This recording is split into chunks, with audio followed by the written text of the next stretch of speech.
The ocean didn't smell like salt. It smelled like the exhaled breath of a rotting god, cold and heavy with the scent of wet iron and old, sunless things. We were perched on the edge of the world, a rusted, skeletal titan of steel anchored into the throat of the North Sea. Out here, the wind doesn't just blow. It screams with a jagged, hysterical edge that shears the heat right out of your bones. The moonlight above was a cataract, a milky, diseased eye staring down at the black oily expanse below. They told me when I arrived that the rig had a rhythm, a pulse of machinery and metal, but it was a lie. The only pulse out here belongs to the water, and the water is not water. It is a shifting, gelatinous void, a multi-ton shroud of liquid shadow that waits for a single moment of human frailty. I remember the orientation, if you could call it that. Marcus, a man whose face looked like a topographic map of a disaster zone, handed me a laminated card with 6 rules typed in a font that looked like it was bleeding. Rule number 1 was underlined in a thick, aggressive stroke of red ink: never enter the water. I laughed, a short, brittle sound that the wind instantly snatched away. Why would I go for a swim in a freezing, lightless abyss? Marcus didn't smile. He didn't even blink. He just looked at the sea with a deep-seated, hollow dread that made my marrow turn to slush. He told me the water doesn't drown you. It claims you. It has a gravity that isn't physics, a hunger that isn't biological. It's a sentient, churning static that hates the heat of living things. The reality of that hatred manifested on a Tuesday night. The moon was high, casting a high-contrast, silver-white glare against the undulating ink of the waves. Ethan was a welder, a man made of leather and grit, someone who had spent 20 years mocking the concept of fear. He was out on a secondary pipe, the orange glow of his torch cutting a small, pathetic hole in the gothic darkness. The pipe was slick, coated in a strange, viscous condensation that looked like sweat on a dying man. I watched from the upper catwalk, my hands white-knuckled on the railing. I saw his boot slip. It wasn't a dramatic fall. It was quiet, almost graceful, as he tumbled through the silver air toward the blackness. He didn't scream until he hit the surface, and even then, the sound was cut short, strangled by a physics that shouldn't exist. There was no splash, no white plumes of spray. When Ethan's body met the sea, the surface tension didn't break, it tightened.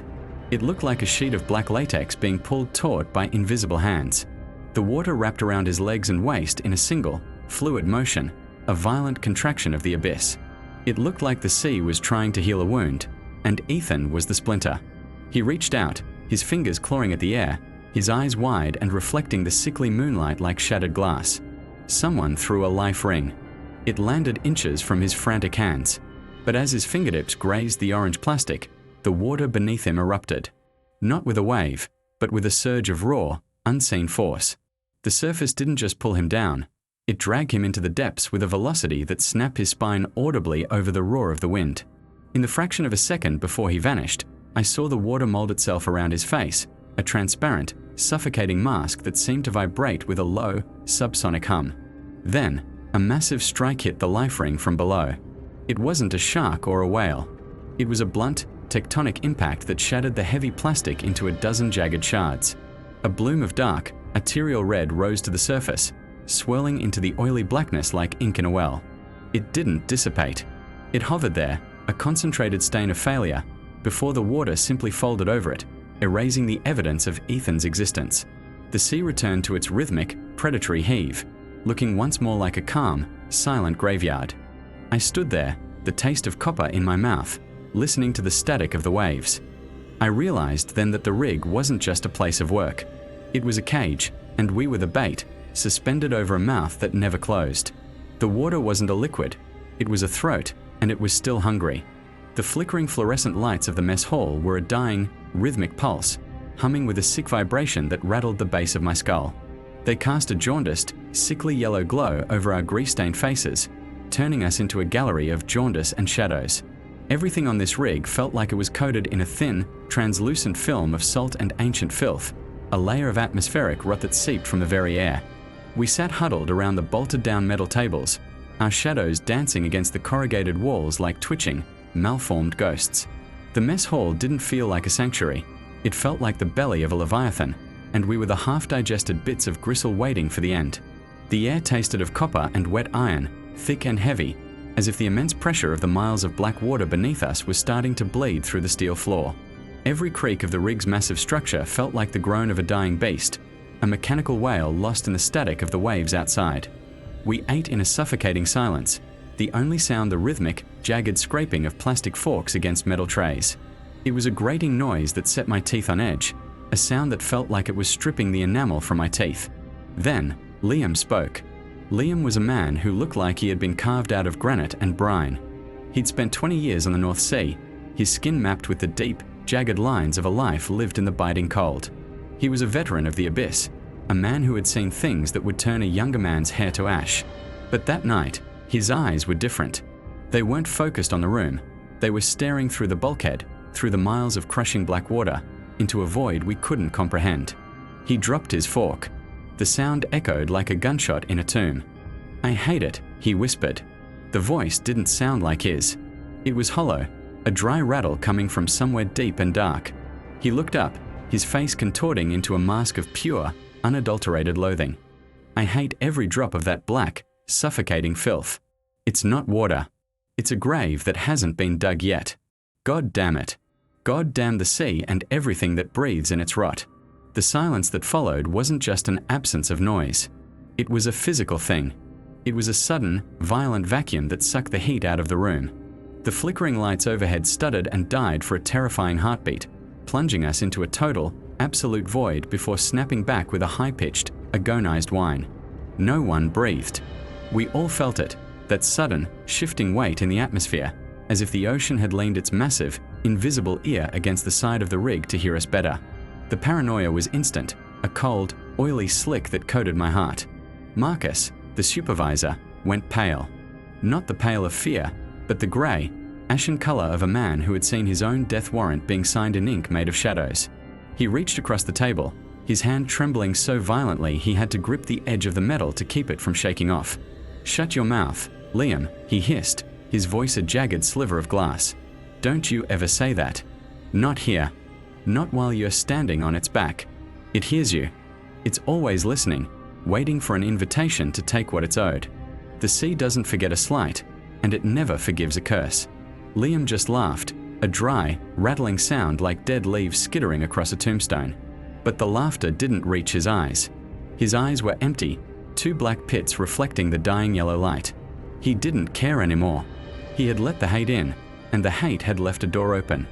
That night, the paranoia set in like a terminal fever. I lay in my bunk, staring at the underside of the bed above me, listening to the static of the waves. It didn't sound like water hitting steel anymore. It sounded like fingers. Millions of wet, bloated, calcified fingers scratching at the hull, looking for a way in, searching for the man who had dared to speak his hatred aloud. I could feel the ocean's pulse through the mattress, a slow, rhythmic throb that matched the beating of my own terrified heart. The rig felt fragile, a tin can suspended over a mouth that never closed. I kept thinking about the rules. The first rule, the second rule, they weren't just protocols. They were the bars of our cage.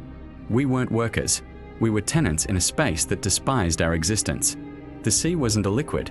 It was a consciousness, an ancient, brooding intelligence that demanded a specific kind of silence. To curse it was to break the pact. The morning came with a grey, bruised sky and a wind that howled like a choir of the damned. When the klaxon sounded for the shift change, I looked down from my bunk. The space beneath me was empty. The sheets on Liam's bed weren't just cold. They were damp, soaked with a moisture that smelled of salt and ancient decay. A fine, white dusting of crystalline salt covered the pillow where Liam's head had rested just hours before. There was no sign of a struggle. No blood. No sound of a man being dragged into the dark. Just an absence. A Liam-shaped hole in the world. His boots were still there, neatly tucked under the bed, but the man who wore them had been erased. The search lasted for hours, though we all knew it was a hollow gesture. We looked in the storage lockers, the pump rooms, the narrow crawling spaces where the grease hung like stalactites. Nothing. It was as if the rig itself had swallowed him to appease the hunger of the thing below. Marcus didn't say a word, but his eyes were sunken, two dark bruises on a face of stone. He knew the price had been paid. It took 3 days for the sea to give back what it had taken, and even then, it was a cruel, mocking gesture. The searchlights found something bobbing in the swells during the graveyard shift, a flash of high-visibility orange against the churning, ink-black water. When the crane hauled the object up, The entire crew gathered on the deck, bathed in the harsh, flickering glare of the floodlights. It was Liam's work shirt. It was perfectly intact, the buttons still done up, the fabric stiff with salt. But the man inside was gone.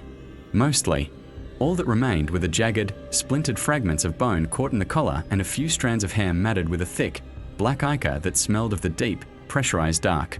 The shirt was empty, a hollow husk, but the way it hung in the air made it look like something invisible was still wearing it. There were no bite marks, no tears in the fabric, just the terrifying reality that whatever had taken him had reached inside the clothes and plucked the meat from the bone without breaking a single stitch. I stood there, the taste of copper back in my mouth, watching the empty shirt sway in the freezing wind. The static of the waves seemed to grow louder, a cacophony of white noise that drowned out my own thoughts. The sea hadn't just killed him. It had unmade him. It had taken his curse and turned it into a silent, visceral punchline. As we stood on that deck, the rig gave a long, low groan, a vibration that started in the soles of my feet and traveled up my spine. It felt like a satisfied sigh. The paranoia didn't leave us after that. It became our shadow. We stopped looking at each other. We stopped speaking in the mess hall. We realized then that the silence wasn't a rule. It was a survival mechanism. Because out here, in the middle of the cold, grey void, the ocean doesn't just listen. It remembers. And it is always, always hungry for the next man brave enough, or broken enough, to speak its name in anger. I looked back at the flickering yellow lights of the living quarters and realized we were all just ghosts in waiting, suspended over a throat that would never be full. The fog did not simply roll in across the North Sea. It colonized the rig, a thick, suffocating shroud of grey static that tasted of wet wool and oxidized copper. It felt as though the world beyond the steel railings had been erased by an indifferent god, leaving us suspended in a lightless purgatory. The amber emergency beacons pulsed with a rhythmic, sickly throb, their lights struggling to penetrate the soup, looking less like safety signals and more like the festering sores of a dying giant. I stood on the mid-level catwalk, the wind a low, guttural moan through the lattice of the girders, a sound that felt less like air and more like the rig itself was screaming in a frequency too low for the human heart to bear. I remembered the third rule then. It was etched into a tarnished brass plate near the mess hall, written in a script that looked like it had been carved with a trembling hand.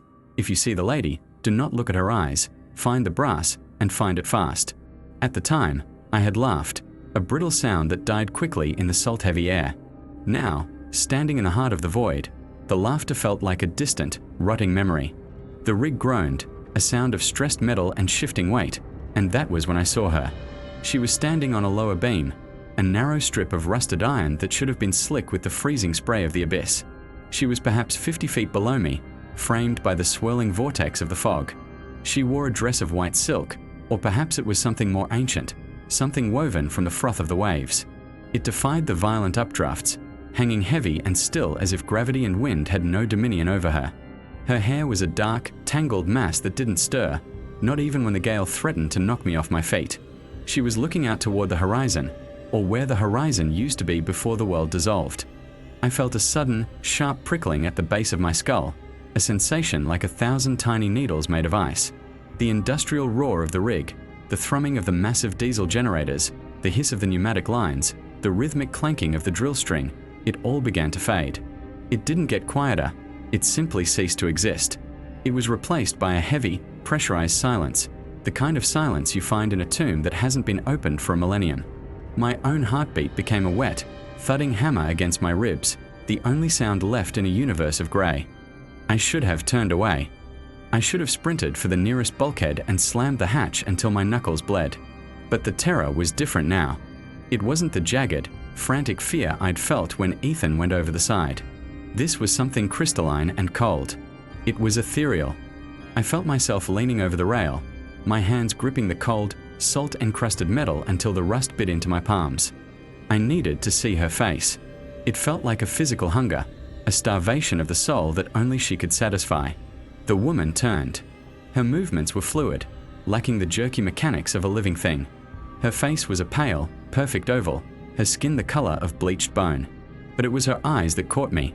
They weren't eyes so much as twin voids, swirling with the same grey static that filled the air around us. In that moment, the fog seemed to pull back, creating a hollow cathedral of mist where only the two of us existed. I felt a sudden warmth, a seductive heat that promised an end to the biting cold of the North Sea.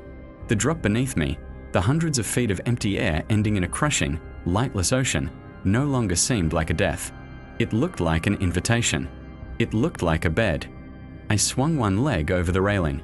The metal groaned, but the sound reached me as if through a mile of water. My movements were sluggish, dreamlike. I was shedding the weight of my survival instinct like a heavy, sodden coat. I could hear it then, a sound drifting across the waves that wasn't the wind. It was a song, a high, haunting melody that vibrated in my teeth and resonated in the marrow of my bones. It was beautiful in a way that felt violent, a harmony of whispers that told me the water wasn't cold, that the dark wasn't empty, and that I was finally home. I let go of the rail with my left hand. I felt my center of gravity tip, the abyss reaching up with invisible fingers to stroke my face. The amber beacons were gone. The rig was gone. There was only the woman, the white dress, and the sweet, rotting promise of the fall. Then, the world shattered. A sound like a lightning strike delivered directly into my inner ear erupted from the deck above. It was a heavy, dissonant clang, the sound of iron hitting brass with murderous intent. It wasn't a musical chime. It was a violent, percussive scream of metal on metal. Clang. The silence broke like a pane of glass hit by a sledgehammer. The roar of the generators rushed back in, a deafening, oily tide of noise that made me gag. The song died mid-note, replaced by a wet, screeching hiss that seemed to come from the woman on the beams. I blinked, the grey static clearing from my vision for a split second. I saw her then, not as the beautiful lady in the white dress, but as something elongated and wrong. Her neck was too long, her limbs like charred driftwood, and her white dress was nothing more than the translucent, peeling skin of something that had never seen the sun. Clang. Samuel was there, 3 levels up, swinging a heavy iron pipe against the massive brass bell mounted to the central pillar. His face was a mask of strained muscle and terror, his eyes wide and fixed on me. With every strike, the ethereal fog seemed to recoil, boiling away from the rig as if the sound were caustic. The woman, the thing, let out a final, silent shriek, her jaw unhinging far past the point of anatomy, revealing rows of needle-thin teeth that looked like splintered glass. She didn't fall. She simply dissolved into the mist, her form coming apart like smoke in a gale. The sudden absence of her presence felt like a physical blow. The trance snapped, and I felt the full weight of my body, the freezing wind, and the terrifying height of the platform. I scrambled back from the edge, my boots slipping on the wet metal, my heart racing so fast I thought it would burst through my chest. I collapsed onto the deck, the cold grating of the steel against my cheek the most wonderful sensation I had ever known. I lay there, gasping, my lungs burning with the brine-heavy air. Samuel didn't stop. He kept ringing that bell, the sound echoing through the hollow superstructure of the rig, a frantic warning to anything else lurking in the grey. I looked up and saw the amber beacons again. They were still dim, still sickly, but they were real. They were the lights of a world that functioned on physics and rust, not on songs and shadows. Later, in the shivering heat of the locker room, Samuel didn't say a word. He just handed me a tin of the green mints and pointed to the rulebook. His hands were shaking so hard he had to tuck them into his armpits. I realized then that the bells weren't there to call for help. They were there to drown out the truth. The North Sea doesn't just want to drown you. It wants to convince you to jump. It wants you to walk into its throat with a smile on your face. I looked at my hands. They were stained with the rust of the railing and the salt of the sea. I was alive, but the silence of that woman's song was still echoing in the back of my mind, a hollow space that I knew would never truly be filled. We weren't just workers on a rig. We were appetizers laid out on a steel platter, and the guest of honor was finally starting to lose her patience. The fog remained, pressing against the windows of the living quarters, a thick, grey reminder that out here, the only thing more dangerous than the water was the silence it brought with it. I closed my eyes, but all I could see were those twin voids of grey static, waiting for the next time the bells went silent. The silence didn't last. It never does out here. It was a deceptive, heavy thing that sat on my chest until the first tremor hit. It wasn't the vibration of the drill or the rhythmic thrum of the generators. This was different. It was a deep, tectonic groan that started in the very foundation of the world and traveled up through the miles of steel legs rooted in the seabed. The floor beneath my boots didn't just shake, it buckled and seized like a dying heart. My teeth rattled in my skull, a sharp, metallic clicking that tasted like copper and old pennies. Then the alarm screamed. Not the siren for fire or a blowout, but the Protocol 6 alarm. It was a jagged, dissonant wail that tore through the stagnant air of the quarters. Above us, the emergency lights kicked in, bathing the corridors in a rhythmic, sickening crimson. Red strobe lights flashed against the pitch-black horizon outside the reinforced glass, turning the spray of the North Sea into bursts of ethereal spray. Every few seconds, the world went black, then blood red, then black again. Marcus burst into the room. His face was a mask of grey static, his eyes wide and bloodshot, reflecting the strobe lights like a frantic animal. He didn't say a word. He didn't have to. He reached into his pocket and pulled out a tin of green mints, thrusting one into my hand with a force that nearly drew blood. I didn't question it. I shoved the mint into my mouth, the sharp, artificial sting of menthol cutting through the rotting smell of salt and ozone that had suddenly filled the room. The mint felt like a small, cold anchor in a world that was rapidly dissolving into chaos. "Move," he hissed, the word barely audible over the shrieking of the iron. We scrambled toward the gantry, our boots clanging against the wet metal. Every step was a battle. The rig was leaning now, tilting at an impossible angle as something beneath us, something unfathomably heavy, began to test the structural integrity of the legs. It felt like a giant reaching up from the abyss, closing a cold, wet fist around our narrow perch and squeezing. The sound was visceral, a grinding of stone on steel that felt like teeth gnawing on bone. We reached the observation deck, a narrow platform that hung precariously over the churning maw of the ocean. The wind was a predatory thing, a howling void that sought to rip the breath from our lungs. Below us, the North Sea had transformed. It wasn't water anymore. It was a heaving, obsidian throat, a liquid darkness that seemed to swallow the very light from strobes.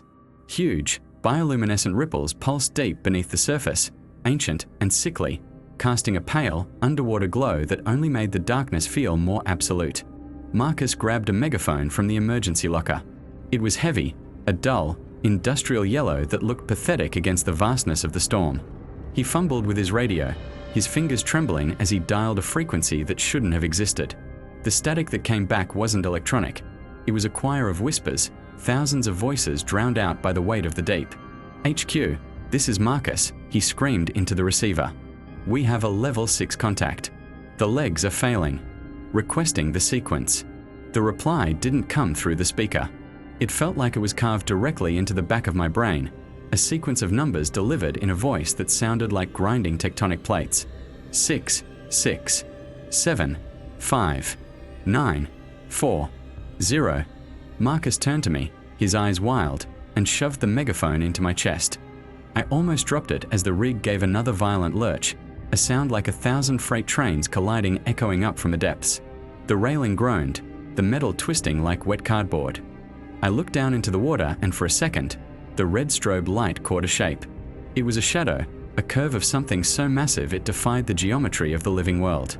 It was a spine the size of a cathedral, a slick, wet expanse of grey skin that moved with a slow, terrifying intelligence. The code, Arthur. Marcus screamed, his voice breaking. "Say it now or we go into the belly."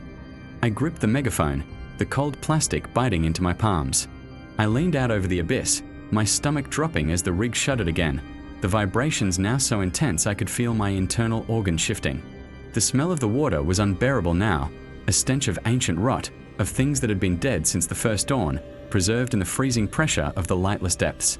I pulled the trigger on the megaphone. The feedback hummed, a low, predatory growl that matched the rhythm of the sea.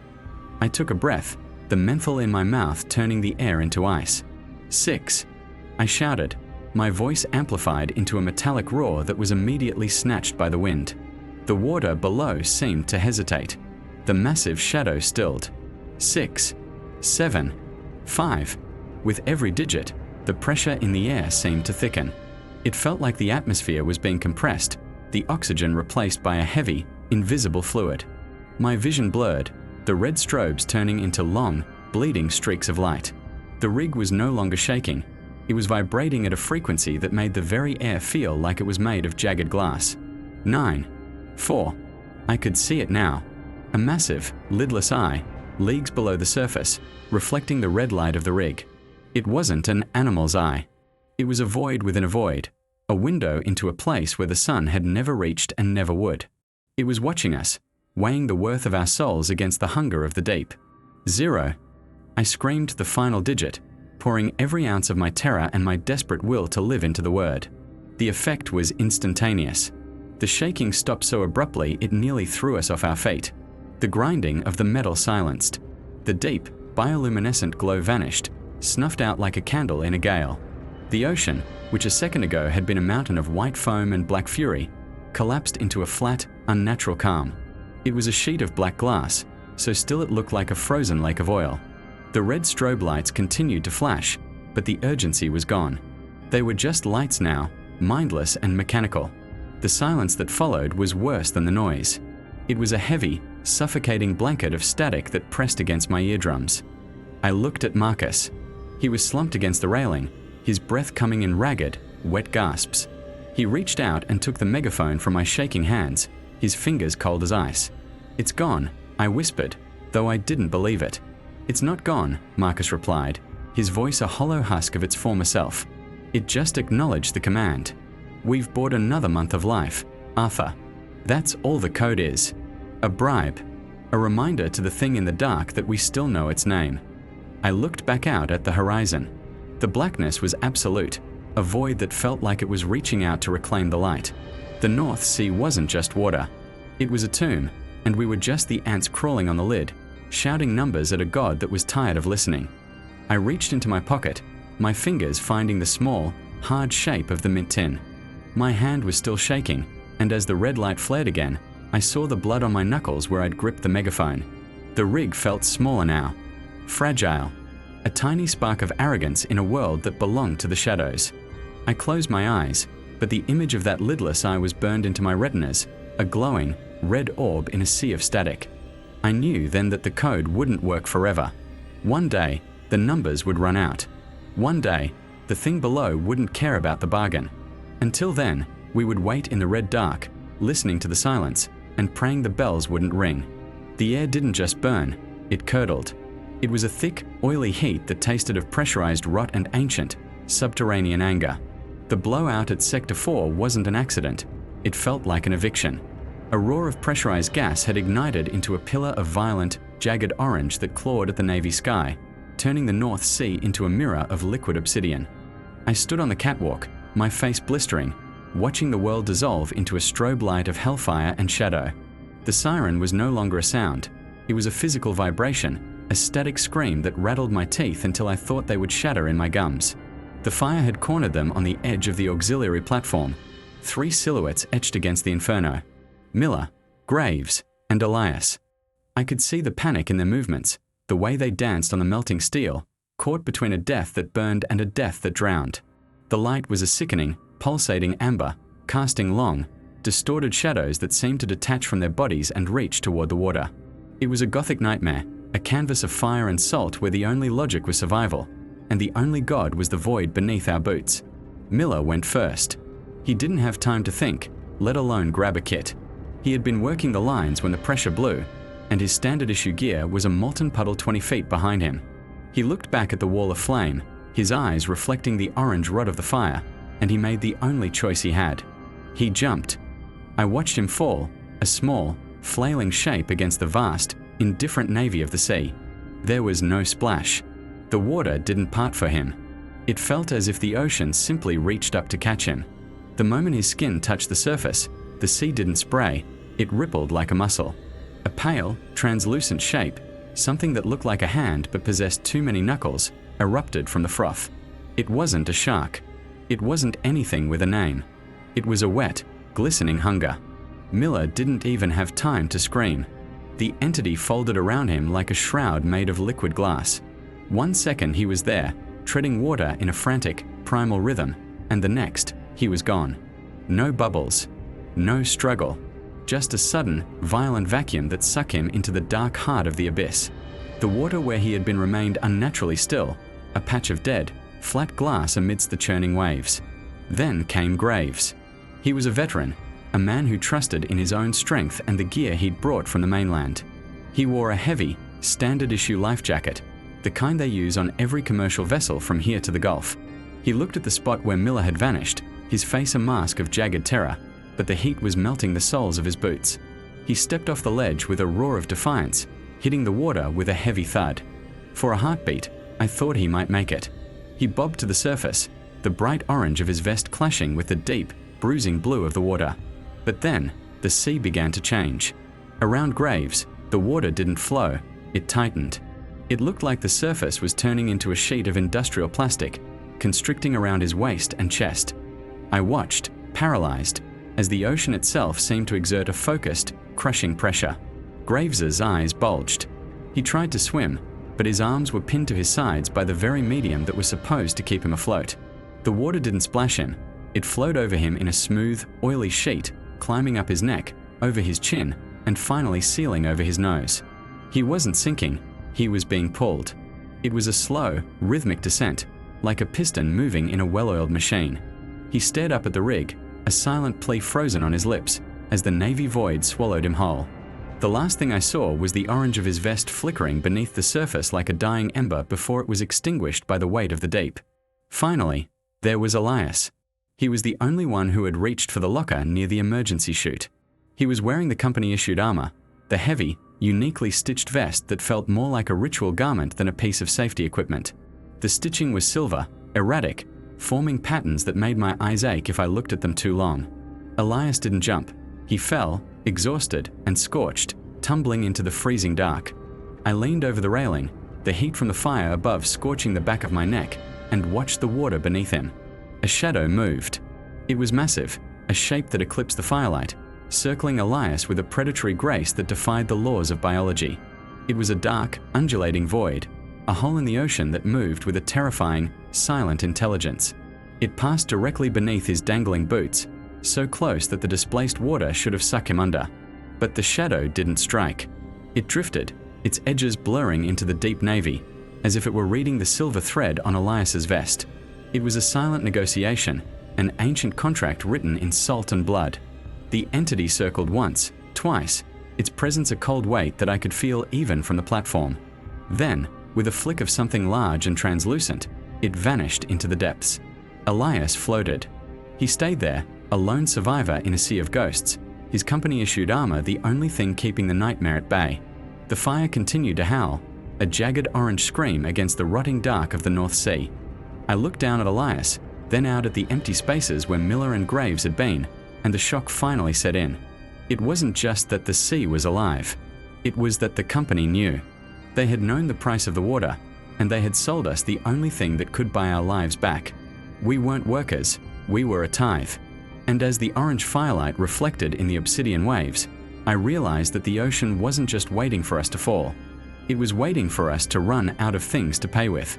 I stayed there, gripped by a static horror, watching the survivor bob in the navy void. The bells began to ring in the distance, a low, brassy funeral dirge that cut through the roar of the flames. The sea was calm now, a silent, watchful predator that had taken its fill for the night.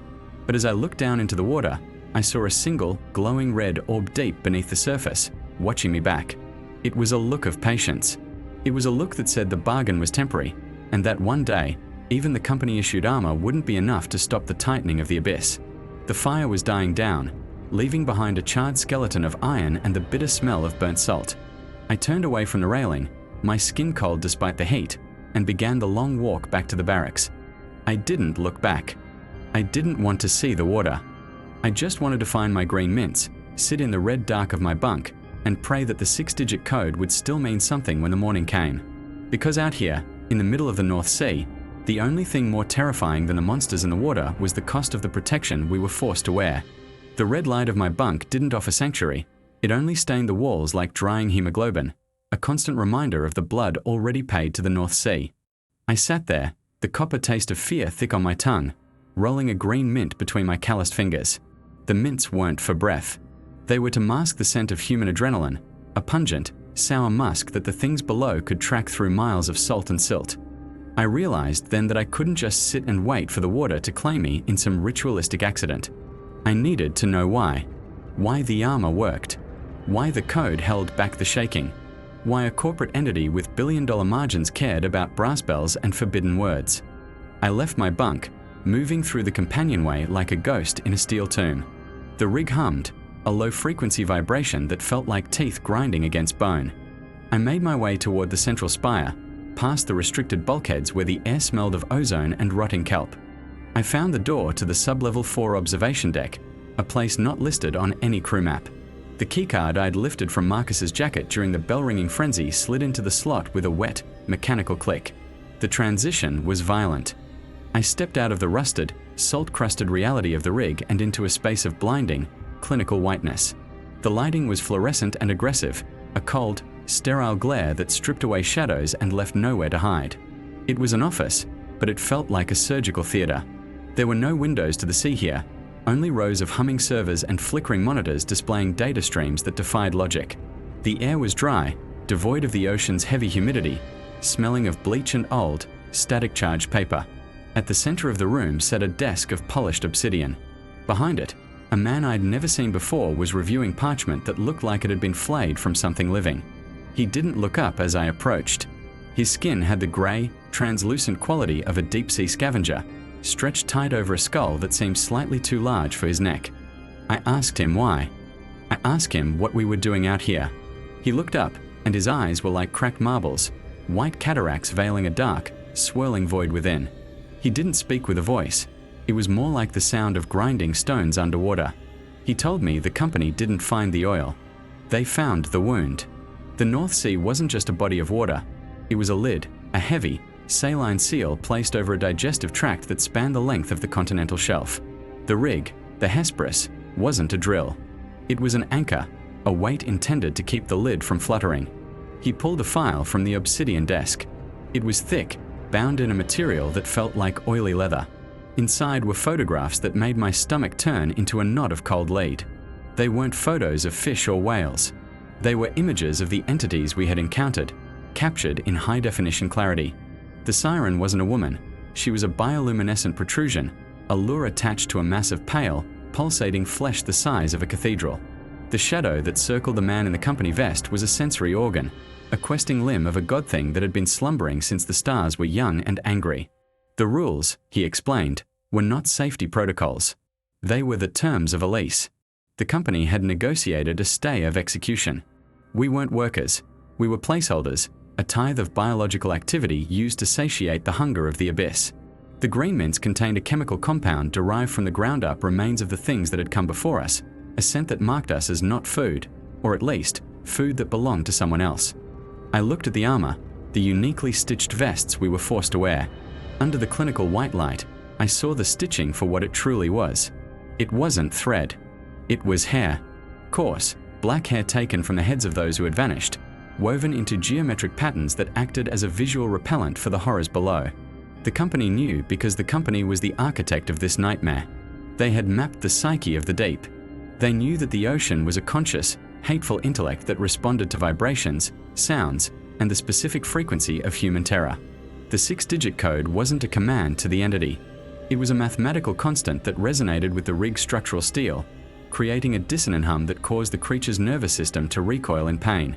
We weren't commanding it to stand down. We were screaming into its ears with a megaphone of physics. Every rule was a patch on a leaking dam. Don't curse the sea, because the sea hears, and it is vain. It demands a specific type of reverence, a recognition of its absolute dominion. To insult it is to invite it to prove its power. Liam hadn't just vanished. He had been reclaimed as an apology for his arrogance. The company didn't care about Liam. They cared that his death restored the equilibrium of the pact. I felt a wave of visceral nausea as the man behind the desk stood up. He was tall, unnaturally so, his limbs moving with a slow, hydraulic grace. He pointed to a monitor showing the water around the rig. It looked like boiling tar. He told me that the oil we pumped wasn't fuel. It was the black, necrotic bile of the thing beneath the crust. We were draining its infection so it wouldn't wake up and shake the world off its back. The cost of protection was the realization that we were already dead. We were just waiting for our numbers to be called in the ledger. The clinical lights seemed to grow brighter, hotter, reflecting off the white walls until my eyes bled. I understood then that the strange rules were the only thing keeping the madness at bay, a thin veneer of corporate logic draped over a cosmic horror that defied description. I backed away from the obsidian desk, my boots squeaking on the sterile floor. The man didn't follow.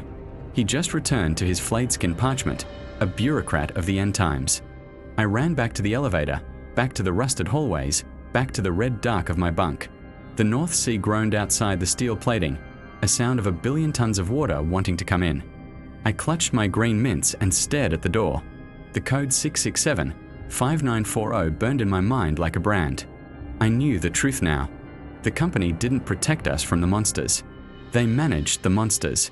And we were nothing more than the grease on the gears of a machine designed to keep a god from screaming. The air in my cabin felt like static, thick, and unbreathable as I waited for the morning, knowing that the abyss was no longer just below us. It was inside the very walls of the rig, watching, waiting, and calculating the exact value of my soul in barrels of black, rotting bile.